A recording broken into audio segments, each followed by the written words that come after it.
नमस्कार, आप देख रहे हैं डेली 24 भारत। मैं हूं आपके साथ स्तुति झा। बुलेटिन की शुरुआत करते हैं। मसूरी में कांग्रेस पार्टी ने प्रेस वार्ता कर कैबिनेट मंत्री एवं मसूरी विधायक गणेश जोशी द्वारा पत्रकारों के लिए कथित रूप से इस्तेमाल किए जाने पर टटपूंजी शब्द का कड़ा ऐतराज जताया है। कांग्रेस नेताओं ने इसे चौथे स्तंभ का अपमान बताते हुए कहा कि बीजेपी सरकार निष्पक्ष पत्रकारिता को दबाने का प्रयास कर रही है। शहर कांग्रेस अध्यक्ष अमित गुप्ता और कांग्रेस नेता उपेंद्र थापली ने कहा कि आज देश और प्रदेश में लोकतंत्र खतरे में है। उन्होंने आरोप लगाया कि जो पत्रकार निष्पक्ष रूप से सरकार और निष्पक्ष विपक्ष दोनों की खबरें दिखा रहे हैं, उन्हें निशाना बनाया जा रहा है, जबकि मोदी मीडिया को संरक्षण दिया जा रहा है। उन्होंने कहा कि मोदी मीडिया दलाल का काम कर रही है। कांग्रेस नेताओं ने कहा कि ये स्थिति बेहद दुर्भाग्यपूर्ण है और इससे साफ है कि बीजेपी सरकार चौथे स्तंभ को भी अपने नियंत्रण में लाना चाहती है। कांग्रेस नेताओं ने देहरादून के एक पत्रकार पर हुए कथित हमले का जिक्र करते हुए कहा कि सरकार विरोधी आवाज उठाने वालों को टारगेट किया जा रहा है। उन्होंने आरोप लगाया कि पत्रकारों को डराने और दबाव बनाने की कोशिश की जा रही है, जिसे कांग्रेस किसी भी हाल में बर्दाश्त नहीं करेगा। बड़े वाले तो सब बिक चुके हैं भारतीय जनता पार्टी के हाथों। तो मैं यही कहूंगा कि उनकी आवाज दबाने का प्रयास है और उसको जो है ये जो शब्द उन्होंने बोले इसको उनको अपनी इस जबान से माफी मांगनी चाहिए कि उन्होंने जो पत्रकारों को जो है टटपुंजिया कहा। तो मैं यही आपके माध्यम से उनसे अपील करता हूं कि वो माफी मांगे और प्रदेश में जो पत्रकार अपना योगदान दे रहे हैं, काम करने के लिए आवाज उठा रहे हैं, उसको दबाने का प्रयास करें। मैं आपको इसलिए बोलता हूँ कि जो बड़े वाले पत्रकार हैं, जो बड़े मीडिया घराने हैं, जिनके बारे में जो है अक्सर राहुल गांधी जी भी हमारे नेता बोलते हैं, तो उसमें कोई गलत बात नहीं कही। छोटे वाले आवाज उठा रहे तो हम जो देख रहे हैं वो बोलेंगे, जो बड़े वाले आवाज नहीं उठा रहे तो वो भी देख रहे हैं। चौथा स्तंभ बहुत मजबूत स्तंभ है इस पूरे देश का, जिसके जो एक रीढ़ की हड्डी है इस देश की, जिसको आज आघात पहुंचाया जा रहा है। चाहे शब्दों की अमर्यादित भाषा का प्रयोग किया जा रहा है, वहीं दूसरी ओर एक देर रात एक घटना होती है, रात 3 बजे पुलिस जाती है, तो किस तरह की कार्रवाई है, किस तरह की कानून व्यवस्था है। एक प्रश्न खड़ा होता है उनके ऊपर, क्या आज पत्रकार सुरक्षित नहीं है? आज उनकी बीवी बच्चों के सामने उनको मारपीट कर उनको वहां से ले जाया जाता है। क्या वो कोई आतंकवादी है, कोई हिस्ट्री शीटर थे? वो अगर उन्होंने कोई खबर चलाई भी थी, अगर उसका कोई विरोध भी था, तो आप उसे नियमों के तहत पुलिस के थाने में लाते, दिन के समय लाते, तो आपकी कार्रवाई को कोई आप पे प्रश्न नहीं उठाता। आपने तो एक आतंकवादी जैसे कोई हिस्ट्री शीटर हो, जो मिल नहीं रहा हो, लापता हो, उसको 3 बजे आपने उठाने का काम किया, उनके साथ मारपीट करी और उनके बीवी बच्चों को किस तरह का उस समय आघात पहुंचा होगा। तो वहीं गदरपुर विधानसभा क्षेत्र की विजयनगर ग्राम सभा अंतर्गत बागनाथ कॉलोनी में बिजली, पानी और सड़कों की समस्या को लेकर ग्रामीणों का गुस्सा फूट पड़ा है। ग्राम प्रधान प्रतिनिधि त्रिनाथ विश्वास के नेतृत्व में ग्रामीणों ने मुख्य चौराहे पर धरना प्रदर्शन करते हुए बिजली विभाग और जल निगम के खिलाफ जमकर नारेबाजी की। ग्रामीणों का आरोप है कि लंबे समय से क्षेत्र में बिजली कटौती, पानी की सप्लाई और लीकेज की समस्या बनी हुई है, लेकिन विभागीय अधिकारी शिकायतों के बावजूद कोई कार्रवाई नहीं कर रहे हैं। गदरपुर विधानसभा क्षेत्र के विजयनगर ग्राम सभा स्थित किंग्स नाइट स्कूल के सामने बागनाथ कॉलोनी में करीब 300 परिवार निवास करते हैं। ग्रामीण के अनुसार पूरे इलाके में केवल एक ट्रांसफार्मर होने के कारण बिजली आपूर्ति प्रभावित हो रही है और आए दिन भारी कटौती का सामना करना पड़ता है। जल निगम की योजना के तहत घर घर टंकियां तो लगा दी गई, लेकिन नियमित पानी की सप्लाई नहीं हो पा रही है। जगह जगह पाइपलाइन लीकेज होने से सड़कों पर पानी भर गया है, जिससे लोगों को आवागमन में भी भारी परेशानी हो रही है।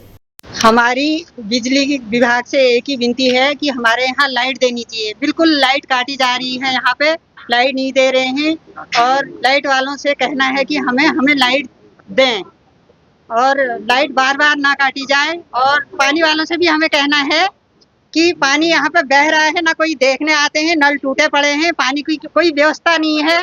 इस कॉलोनी में सिर्फ बोर्ड लेने आते हैं, जो भी आते हैं समस्या देखने कोई नहीं आते हैं। छोटे छोटे स्कूल जाने वाले बच्चे हैं और बच्चों के आने जाने में बड़ी परेशानियां हो रही हैं। उनकी मम्मी लोग उन्हें गोद में ले जाती हैं, स्कूल तक पहुंचाती हैं उनको। क्या इस कॉलोनी में कोई आएगा नहीं? यहाँ कोई देखेगा नहीं?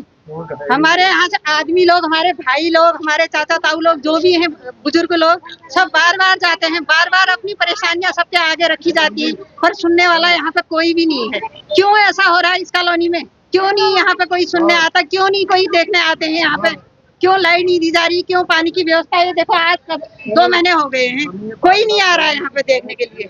हमारे यहाँ डेली बिजली काटी जा रही है, टाइम टाइम पे आधे घंटे भी लाइट नहीं रहती है। पानी की समस्या है, बिजली की समस्या, रोड की समस्या। हमारे ट्रांसफार्मर नहीं है, एक ट्रांसफार्मर से कितने कॉलोनियां जुड़ी हुई हैं। आकर कृपया विभाग यहाँ आके देखें, हमारी समस्याओं का समाधान करें। हम तो कितने बार कंप्लेन कर चुके हुए हैं, कोई सुनवाई नहीं, कोई कार्यवाही नहीं की जा रही है। यहाँ पर हम ग्राम सभा विजयनगर नेता नगर के अंतर्गत बागनाथ कॉलोनी में आते हैं।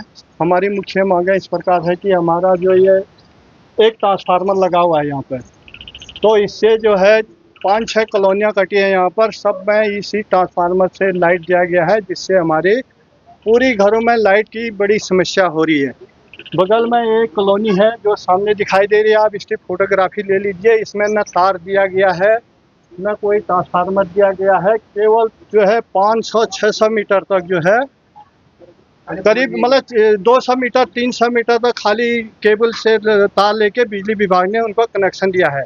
क्या यह सही है? यह विभाग को सोचना चाहिए, यह प्रशासन अधिकारी ऊपर तक जाना चाहिए ये बातें, ताकि इसके ऊपर इसमें संज्ञान लिया जा सके। दूसरा, हमारा जल जीवन मिशन के अंदर जो ये पानी की लाइनें घर घर जल के अंतर्गत हमारी जो है पानी की समस्या थी। नल तो सबके घर के आगे खड़े कर दिए प्रशासन ने, बट पानी किसी के घर में नहीं आ रहा है। अभी उनका यही आया था, हमने पूछा तो उन्होंने बताया कि ये लाइन जो है विभाग ने अपने अंडर ले ली। बोला मेरे को इसके बारे में पता नहीं है, उन्होंने बिगर जो है चेक किए हुए वो लाइन अपने अंडर कैसे दी। तो वहीं उत्तराखंड के चमोली जिले से एक बड़ी और खौफनाक खबर सामने आई है। विश्व प्रसिद्ध भगवान बद्रीनाथ धाम के पास एक बड़ा प्राकृतिक हादसा हुआ। प्राप्त जानकारी के अनुसार बद्रीनाथ धाम के निकट बहने वाली कंचनजंगा नदी के ऊपर पहाड़ से एक विशाल ग्लेशियर टूटकर गिर गया। ग्लेशियर टूटने की इस भयानक घटना से इलाके में कुछ देर के लिए दहशत का माहौल बन गया। राहत की बात यह रही कि इस हादसे में किसी भी प्रकार की जनहानि का जानमाल के नुकसान की कोई सूचना नहीं मिली है। जिस वक्त ये ग्लेशियर टूटा उस समय कंचनजंगा के उस हिस्से के आसपास कोई भी श्रद्धालु या स्थानीय नागरिक मौजूद नहीं था, जिससे बड़ा हादसा होते होते टल गया। घटना की सूचना मिलते स्थानीय प्रशासन, पुलिस और आपदा प्रबंधन की टीमें तुरंत अलर्ट मोड पर आ गई। चारधाम यात्रा के दौरान अचानक हुई इस प्राकृतिक घटना को देखते हुए प्रशासन ने श्रद्धालुओं से हिमालय क्षेत्र में अतिरिक्त सतर्कता बरतने की अपील की। अधिकारियों का कहना है कि स्थिति की निगरानी की जा रही है और सुरक्षा के कड़े इंतजाम किए गए हैं। तो वहीं बाबा बर्फानी की पहली झलक अमरनाथ यात्रा पर जाने वाले तीर्थयात्रियों के लिए उत्साहजनक खबर सामने आई है। पवित्र गुफा से एक वीडियो सामने आया है जिसमें बाबा बर्फानी की पहली झलक दिखाई दे रही है। फुटेज में प्राकृतिक रूप से बने बर्फ की शिवलिंग को अपने भव्य स्वरूप में देखा जा सकता है। यात्रा शुरू होने से ठीक पहले ये दिव्य दृश्य सामने आना लाखों भक्तों के लिए एक बहुत ही शुभ संकेत माना जा रहा है। देवी पार्वती और भगवान गणेश इस बार की पहली झलक इसलिए भी विशेष है क्योंकि इसमें 2 अन्य स्पष्ट आकृतियां भी दिखाई दे रही है। भक्तों के अनुसार ये भगवान शिव के मुख्य रूप के साथ देवी पार्वती और उनके पुत्र भगवान गणेश की उपस्थिति को दर्शाती है। ये संपूर्ण दिव्य स्वरूप आध्यात्मिक महत्वपूर्ण और मंगलकारी माना जाता है, जो आगामी तीर्थयात्री के लिए भक्तों के बीच आध्यात्मिक उत्साह को कई गुना बढ़ा रहा है। यात्रा का पंजीकरण और तैयारी वार्षिक अमरनाथ यात्रा हिंदू धार्मिक कैलेंडर की सबसे महत्वपूर्ण घटनाओं में से एक है। इस वर्ष की पवित्र यात्रा 3 जुलाई से शुरू होने वाली है। इसको लेकर काफी उत्साह और अब 3,50,000 से अधिक तीर्थयात्री पंजीकरण कर चुके हैं। सरकार और स्थानीय प्रशासन सुरक्षा से लेकर चिकित्सा सुविधा तक सभी आवश्यक व्यवस्थाओं को सुनिश्चित करने के लिए निरंतर काम कर रही है।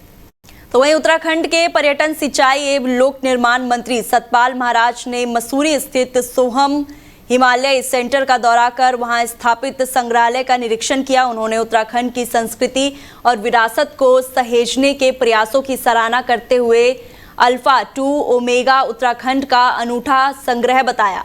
सतपाल महाराज ने सेंटर के संस्थापक समीर शुक्ला और डॉक्टर कविता शुक्ला की प्रशंसा करते हुए कहा कि संग्रहालय की नई पीढ़ी को अपनी संस्कृति और परंपराओं से जोड़ने का कार्य कर रहा है। उन्होंने दुर्लभ कॉइन कनेक्शन और वेस्ट मटेरियल से तैयार कलाकृतियों को भी सराहा। उन्होंने कहा कि सरकार होम स्टे योजना, स्टार गेजिंग और बर्ड वॉचिंग जैसे नए पर्यटक आयामों को बढ़ावा दे रही है ताकि दुरुस्त क्षेत्र में रोजगार के अवसर बढ़ सके। उन्होंने बताया कि होम स्टे योजना में अब कमरों की संख्या 6 से बढ़ाकर 8 कर दी गई है। मुझे सोहम हिमालयन सेंटर को देखने का मौका मिला और यहाँ उत्तराखंड की विरासत जो है वो सजाई हुई है। अल्फा टू ओमेगा उत्तराखंड के बारे में सारा कुछ देखने को यहाँ मिला, जिसमें बहुत सी चीज़ें यहाँ इकट्ठा की हुई हैं और इससे हमारी बहुत जो हमारी रिच कल्चर है उसकी जो है हमें यहाँ पर प्रमाण मिलता है। इसके साथ साथ मैं शुक्ला जी को भी बहुत बधाई देना चाहता हूँ, जिन्होंने बहुत अच्छा कलेक्शन किया है और इससे लोगों की बहुत ज्ञान वृद्धि होती है और लोगों की रुचि भी होती है।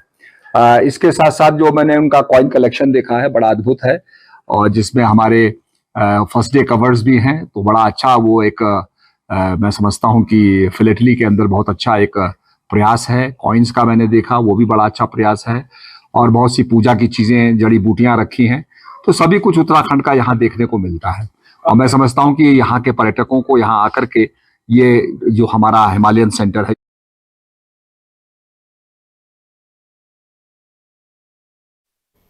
तो वहीं गदरपुर विधानसभा क्षेत्र में आगामी 2027 विधानसभा चुनाव से पहले राजनीतिक गतिविधियां तेज हो गई है। भाजपा प्रदेश मंत्री गुंजन सुखीजा लगातार गांव-गांव जाकर जनसभाएं कर रहे हैं और केंद्र और राज्य सरकार की योजनाओं को जनता तक पहुंचाने में जुटे हैं।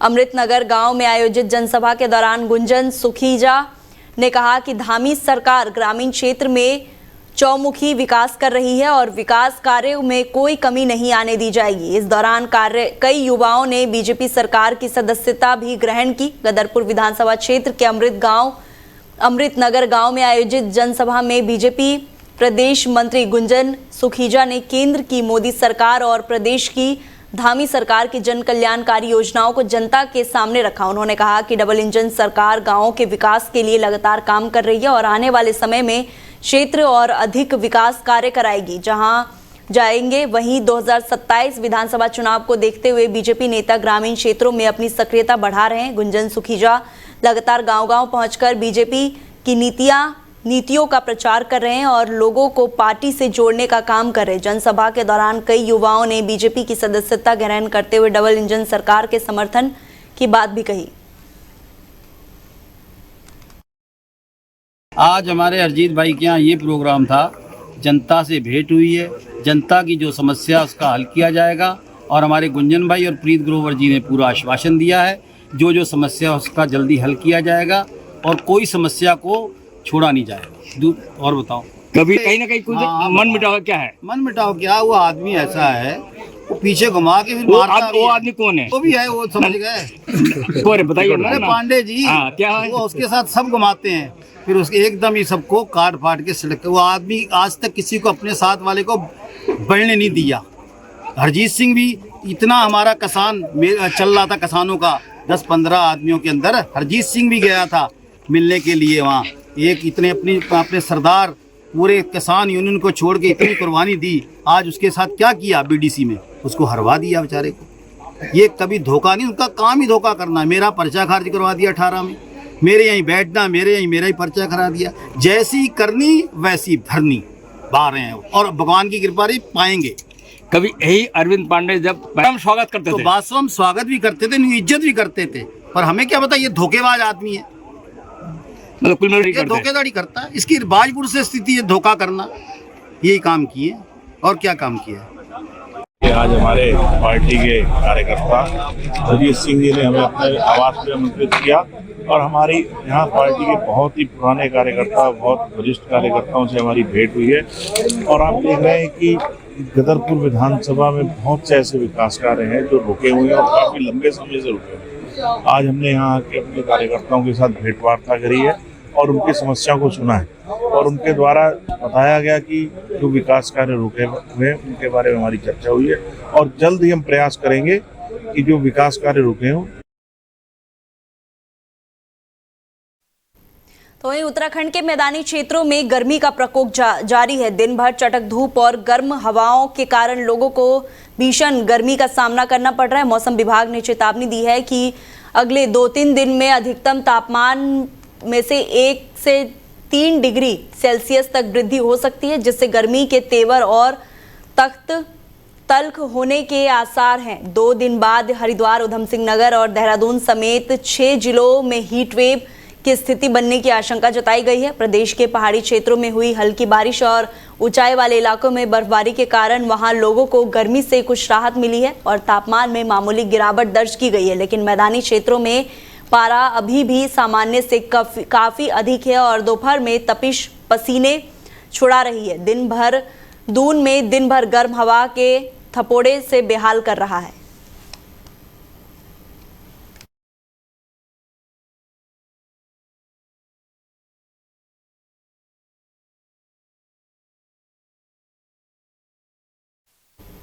तो वहीं सितारगंज उप जिला चिकित्सालय में बच्चे के जन्म के बाद प्रसूता की मौत हो गई। महिला की मौत के बाद सुबह से सामुदायिक स्वास्थ्य केंद्र के प्रशासन पर आरोप लगाकर परिजनों ने हंगामा किया है। परिजनों ने आरोप लगाया है कि महिला का समय से अच्छी तरीके से इलाज नहीं किया गया और उसे सरकारी अस्पताल के डॉक्टरों ने निजी अस्पताल के लिए रेफर कर दिया। मिली जानकारी के मुताबिक ग्राम गोठा निवासी आरती की शादी सिकंदर से हुई थी। आरती गर्भवती थी और प्रसव पीड़ा शुरू होने पर उसे सामुदायिक स्वास्थ्य केंद्र लेकर परिजन पहुंचे। अस्पताल में आरती ने बच्चे को जन्म दिया और उसकी हालत बिगड़ने लगी। इसी पर सरकारी अस्पताल के डॉक्टरों ने उसे निजी अस्पताल ले जाने की सलाह दी। इस बीच शनिवार करीब 2 बजे रात महिला की मौत हो गई। रात से परिजन चिकित्सकों को पर लापरवाही का आरोप लगाकर हंगामा करने लगे। सूचना पर कोतवाली पुलिस भी मौके पर पहुंच गई और लोगों को समझाने लगी। परिजनों ने आरोप लगाया कि महिला का इलाज में लगातार लापरवाही बरती गई है। अंतिम समय में सरकारी अस्पताल के डॉक्टरों ने उसे महिला को अस्पताल ले जाने के लिए रेफर कर दिया।